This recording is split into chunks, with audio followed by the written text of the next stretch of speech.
خود قرآن مجید نے بھی انسان کے بارے میں ہماری رہنمائی کی ہے. اسی انسان کو اللہ قرآن کے اندر شیطان بھی کہتا ہے، جبکہ شیطان علیحدہ وجود ہے اور انسان علیحدہ وجود ہے. شیاطین الانس یہ کہا ہے قرآن نے. انسانی شیطان، تو بھائی شیطان ہے یا انسان ہے؟ اگر قرآن شیطانی انسان کہہ رہا ہے تو یہ انسان دکھائی دیتا ہے، حقیقت میں شیطان ہے. یہ ہماری رہنمائی ہو رہی ہے. کچھ اور آگے بڑھے تو ہمیں اسی انسان کے بارے میں رہنمائی دی اللہ نے.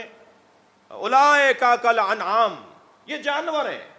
یہ انہی انسانوں کے بارے میں اللہ نے کہا یہ جانور ہیں. یہ چوپائے تو نہیں ہیں، یہ تو انسان نظر آ رہے ہیں، مگر قرآن کہہ رہا ہے یہ جانور ہیں.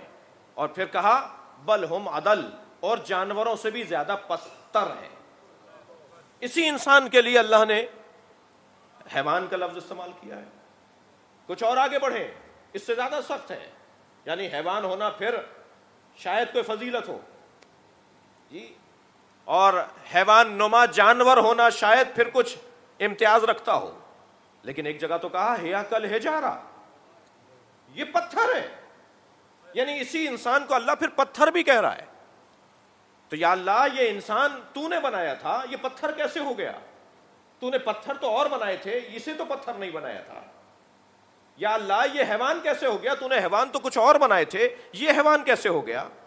تو نے شیطان تو کوئی اور ہے، یہ تو انسان تھا، یہ شیطان کیسے ہو گیا؟ اس کا مطلب یہ ہے کہ کچھ اختیارات انسان کے ہاتھ میں ہیں جس کی بنیاد پر یہ اپنے آپ کو گرا کر کبھی پتھر کر لیتا ہے، کبھی حیوان کر لیتا ہے، اور کبھی جانوروں کی طرح کر لیتا ہے، اور کبھی یہ شیطان کر لیتا ہے.